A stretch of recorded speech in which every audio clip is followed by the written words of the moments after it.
Good Thursday afternoon. Thanks for joining us on Kare 11 News Now. I'm Lou Ragoose. Just in this afternoon, State Patrol investigating a two-vehicle head-on crash with possible serious injuries. It happened earlier today in the area of Highway 55 in Vernon Street near Greenfield, about 30 miles west of the Twin Cities. At least two people were taken from the scene, one taken by helicopter. The road is expected to stay closed for hours while State Patrol investigates. We will update you as we learn more. Right now, a live look from the U.S. Capitol, where senators are set to vote again on a bill to reopen the Department of Homeland Security. Lawmakers say they're trying to get a deal done before the busy spring break travel weekend. The main sticking point revolves around funding for ICE operations, with Democrats pushing for reforms within the agency. Ahead of last night's vote, Senate Democrats proposed a short-term funding deal tied to changes in immigration enforcement. Republicans quickly rejected it, calling it, quote, not even close to real. Taking a look at MSP security wait times in both terminals, travelers are waiting less than 5 minutes to pass through the screening, but that's not the case at many airports nationwide, where chaos and long lines at security checkpoints continue this afternoon. TSA officials warning the system is being pushed to the brink. Air travelers now facing the longest wait times in the agency's history. NBC's Priscilla Thompson reports from Houston. Yeah, crowds and chaos are the words that I would use to describe what we're seeing here at George Bush Intercontinental in Houston. It is lines stretching 4 hours, if not longer, just through this entire terminal where we are, the entire downstairs, the upstairs, before people even make it to that screening checkpoint. And we know that that is because of the number of call-outs that we are seeing among TSA officers, with numbers here in Houston at more than 40% at Houston Hobby Airport, 39% here at Bush Airport, and we know that at various airports across the country, JFK in New York, Atlanta, New Orleans, they're also seeing about a third of workers calling out. In fact, it has gotten so bad here that they have sent in national deployment officers to help provide some relief to travelers who, I will tell you, are very frustrated by all of this, and that frustration obviously not directed at those TSA workers who are preparing to miss another paycheck on Friday, having gone now 6 weeks without pay. But that frustration directed at lawmakers in Washington, a lot of passengers saying get it done, that they need to just get this deal done, get the government reopened so that all of this will go away. Back to you. Meantime, tensions rising between the United States and Iran this afternoon, with each side hardening their positions over what appear to be failed negotiations. NBC's Raf Sanchez reports from Qatar.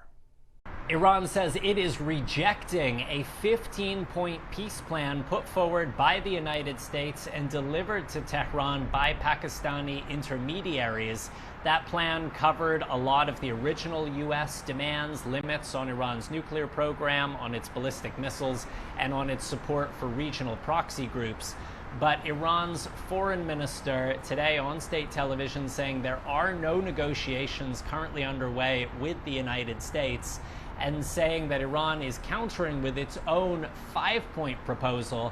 They are demanding an end to U.S.-Israeli attacks. They want compensation for damage to their country caused by this war. And they are saying that the world needs to recognize their demand for sovereignty over the Strait of Hormuz.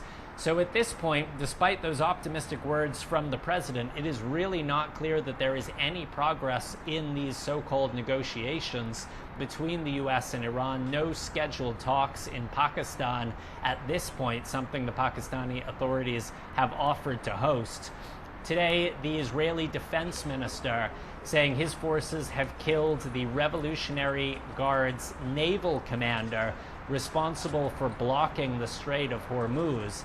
But as we've seen over the last 3 weeks of war, killing a senior Iranian official does not mean necessarily that there will be any change of policy. Iran has clearly made blocking the Strait of Hormuz the absolute center of its war strategy. Meanwhile, 2 people were killed in the United Arab Emirates by what authorities there say was debris falling from an intercepted missile.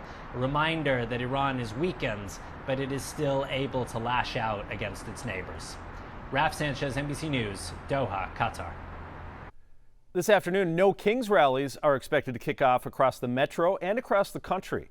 They come just a couple of days before a massive nationwide No Kings protest.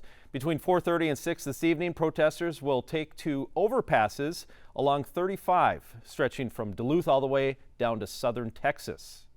It makes me so proud of my community, because I think what we realized during all of that and what this march is really supposed to embody is that the power is in the people. The power is in the people. Today's demonstration is almost like a preview of what's coming on Saturday. Local organizers say Saturday's rally at 2 is expected to draw as many as 100,000 people. There will be 3 kickoff rallies ahead of time at Harriet Island, St. Paul College, and the Western Sculpture Park. St. Paul police tell us they'll have officers at each event and will assist State Patrol once everyone gets to the Capitol for the main event. We've done this before, and based upon experience, that probably will be hopefully our biggest hurdle, is just making sure people are safe. People should, plan to maintain themselves. The weather is going to be nice, but bring a jacket, bring some water, bring some snacks and things to self-sustain, because patience is going to win the day. We need people to be patient and kind to each other. Today, there's a new council documenting the impacts of Operation Metro Surge. Governor Walz signed an executive order establishing the group. The council will collect testimony and data on what happened during the operation to create a public record. It'll include up to 15 members and work with the nonprofit Advocates for Human Rights to gather accounts and hold public meetings. The governor says the council will not have a law enforcement role and won't interfere with any ongoing investigations. New this afternoon, St. Cloud police say a threat found at a school is not credible. The police chief says a resource officer at South Junior High School was notified of a potential threat written on a student's desk on Tuesday. Officers say after an assessment, they determined the school was not in danger. The incident is still under investigation. New today, International Olympic Committee announcing changes to the female category in Olympic sports. IOC now limits participation in female Olympic events to biological females only, essentially excluding transgender athletes. Officials announced today they will use a one-time gene testing to determine eligibility. The scientific evidence is very clear. Male chromosomes give performance advantages in sports that rely on strength, power, or endurance. At the Olympic Games, even the smallest margins can be the difference between victory and defeat. So it's absolutely clear that it would not be fair for biological males to compete in the female category. The new policy will go into effect for the 2028 Olympic Games in Los Angeles and onward. All right, take a look at your screen. Right now, Minneapolis police are searching for this car they say was involved in a deadly hit and run over the weekend. Police say a St. Thomas student was crossing Marshall Street Northeast when she was hit and killed by a speeding car. The vehicle is gray or silver. It's a 4-door sedan with damage to the left front left side and a missing driver's side mirror. Anyone with information is asked to call police.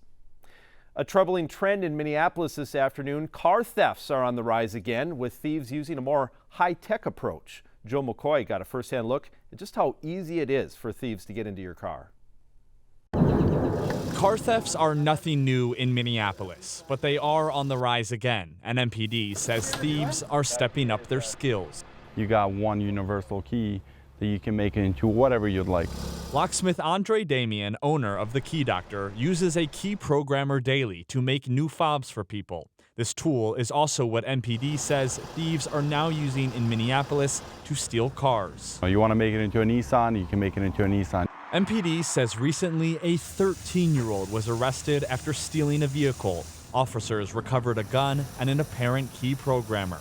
Andre showed us on our 2015 Dodge Journey news car just how quick and easy using a key programmer thieves can make a new fob once inside a car. Anybody can buy one. We stick it in our little reader here, and we tell the programmer to write the, a Dodge Journey key. Less than a minute later, a diagnostic cable is plugged into the car, which registers the key. Read the VIN, it picked it up. It's gonna automatically take the key any second here. According to the MPD crime dashboard, there have been more than 1,400 reported car thefts in Minneapolis this year, up nearly 28% compared to this time last year. MPD says in addition to ongoing Kia and Hyundai thefts, there has been an increase in thefts of luxury, high-performance vehicles. In the time I read that information, Andre completed the process. We just made a key that doesn't even look like it's for this vehicle, and it will start and run. And it, takes about a minute. MPD says crime data indicate a relatively small group of people are responsible for a majority of these thefts, so the hope is that arresting them will have a direct impact on the number of thefts. This afternoon, we're getting a look at new evidence from the 2024 shooting that killed 3 Burnsville first responders. The BCA released these crime scene photos showing the scale of the shooting as well as the weapons and ammunition police found after the gunman Shannon Gooden took his own life. The evidence also includes footage of his girlfriend, Ashley Deardahl, who pleaded guilty to buying the guns, along with videos he shared showing off those weapons and even teaching kids about them. The victims' families released a joint statement asking people in the media not to share the disturbing body camera videos, and we are honoring that request. If you're planning to sell your home soon, you are in luck. According to a new report from the Realtor.com website, the week of April 12th to the 18th is the prime time to sell a home. They say buyer demand is higher during this time. Homes listed during this period historically get nearly 17% more views and sell about 9 days faster than average. The site says this time period usually has lower competition from other sellers.